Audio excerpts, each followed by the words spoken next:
তাসির সেন্টার খুলে দিয়েছে আরও 3 দিন আগে। খুলে দেওয়ার পরও এখন অনেকেই ফিঙ্গার দিতে পারেন না বা অনেকেই অ্যাপয়েন্টমেন্ট বুক করতে পারেন না। অনেক ট্রাভেলস এজেন্সি আপনাদেরকে জানাচ্ছে যে দেখেন এটি খোলার পর আবারও বন্ধ হয়ে গেছে।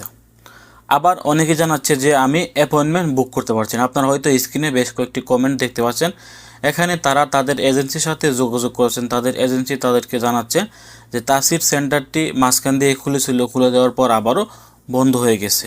আবার অনেক এজেন্সি যারা পাসপোর্ট জমা দিয়েছেন তাদেরকে জানাচ্ছেন এই তাসির সেন্টারে তারা অ্যাপয়েন্টমেন্ট বুক করতে পারছেন না। অনেকেই আমার কাছে জানতে চাইছেন যে ভাই আসলেই কি এই সমস্যাগুলো হচ্ছে কিনা, তাসির সেন্টারে নাকি ফিঙ্গারে অ্যাপয়েন্টমেন্ট বুক করা যাচ্ছে না। অনেকে জানাচ্ছেন যে তাসির সেন্টার নাকি আবারও বন্ধ করে দেওয়া হয়েছে। এর সত্যটা কি, এই কথাগুলো আসলে কতটুকু সত্যি? দেখেন, তাসির সেন্টার কিন্তু দীর্ঘদিন বন্ধ থাকার কারণে, এতদিন বন্ধ থাকার পরে এই তাসির সেন্টারটি খোলার কারণে যে লোকগুলো এতদিন অপেক্ষা করছিলেন ফিঙ্গার দেওয়ার জন্য বা অ্যাপয়েন্টমেন্ট নেওয়ার জন্য, তারা কিন্তু এটি খোলার পর সব লোক একসাথে এসে এখানে জড়ো হয়েছে।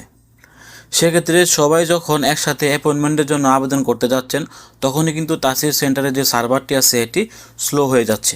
সেক্ষেত্রে আপনাদের ট্রাভেলস এজেন্সি আপনাদেরকে যেটি বলছে যে এটি খুলে আবার বন্ধ করে ফেলেছে, এটি আসলে ভুল কথা। তারা হয়তো এই অ্যাপয়েন্টমেন্টটি নিতে না পারার কারণে তারা আপনাদেরকে জানাচ্ছে যে এটি বন্ধ হয়ে গেছে। এটি বন্ধ হয়নি, এটি বর্তমানে একসাথে অনেকেই আবেদন করার ক্ষেত্রে বা অনেকেই একসাথে অ্যাপয়েন্টমেন্ট বুক করতে যাওয়ার কারণে এই তাসির সেন্টারে যে সার্ভারটি আছে এটি স্লো হয়ে যাচ্ছে বা এটি ডাউন হয়ে যাচ্ছে। সেক্ষেত্রে তারা এখন অ্যাপয়েন্টমেন্ট নিতে পারছেন না।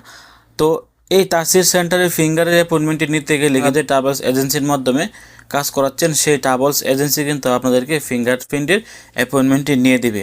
আপনারা নিজেরা মোবাইল থেকে যদি ট্রাই করেন তাহলে আপনারা কখনোই তাসির সেন্টারের ফিঙ্গারের জন্য অ্যাপয়েন্টমেন্ট নিতে পারবেন না। আপনারা যারা এজেন্সির মাধ্যমে কাজ করাচ্ছেন আপনাদের সেই এজেন্সি আপনাদেরকে এই তাসির সেন্টারের ফিঙ্গারপ্রিন্টের অ্যাপয়েন্টমেন্ট বুক করে দেবে, আপনারা নিজে নিজে কখনোই বুক করতে পারবেন না। তো আপনারা একটু ধৈর্য ধরুন, যেহেতু অনেক দিন বন্ধ থাকার কারণে এই তাসির সেন্টারটি খুলেছে, সেক্ষেত্রে অনেক লোক একসাথে এখানে অ্যাপয়েন্টমেন্ট বুক করতে যায়। এজন্য কিন্তু এই তাসির সেন্টারের সার্ভারটি ডাউন হয়ে যায় বা এই তাসির সেন্টারের সার্ভারটি স্লো হয়ে যায়। এই জন্যই আপনাদের এজেন্সি আপনাদের ফিঙ্গারপ্রিন্টের অ্যাপয়েন্টমেন্টটি বুক করতে পারছে না, এই তাসির সেন্টারের সার্ভারটি স্লো হওয়ার কারণে।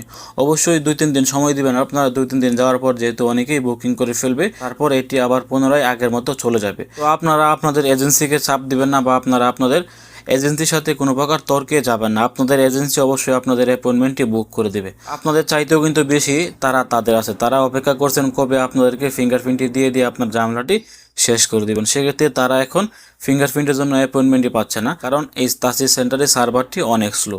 আপনারা অপেক্ষা করবেন এবং তাদেরকে কয়েকদিন সময় দেবেন। কয়েকদিনের ভিতরে এই সমস্ত তাসির সেন্টারের সার্ভারগুলো ঠিক হয়ে যাবে। যখনই লোক সংখ্যা কমে আসবে তখনই তাসির সেন্টারের সার্ভারগুলো ঠিক হয়ে যাবে। সৌদি আরবের সকল আপডেট সহকারে দেশের তাসির সেন্টার এবং Saudi embassy, main power, move আর সকল আপডেট পেতে দূরপ্রবাসী ইউটিউব চ্যানেল নিউজটি অবশ্যই সাবস্ক্রাইব করে রাখবেন।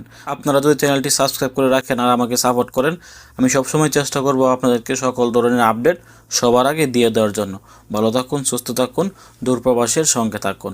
আসসালামু আলাইকুম।